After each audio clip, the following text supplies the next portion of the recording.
For a while until the remnants of Ian begins to make a move in our direction. 69 humidity, 44 west northwest, 14 miles per hour.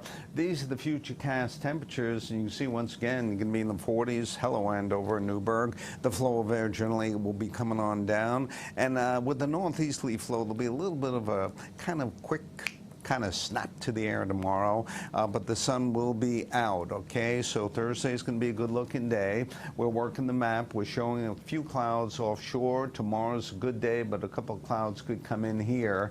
And we're going to watch, of course, the remnants at that point of Ian. But right now, it's still a hurricane. Right now, it's going to be a tough night, a really difficult night. It will go from a Cat 4 to a Cat 2 in the overnight to a Cat 1, but it's going to take a process. It cuts Florida in half, actually, and begins to exit by tomorrow in the afternoon. And not only that, it'll go over the water, try to intensify, and back over land again.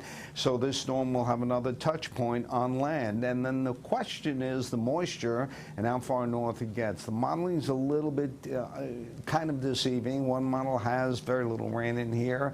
That is the GFS. The European model has a little bit more rain in here, and the Rapid Precision model has a little bit more rain in here over the weekend. So we'll play it right now basically as a dry period for Thursday, Friday, into Saturday, and perhaps on Saturday night, late or Sunday, we get into some rain. That's early, but the big story for us continues to be Ian.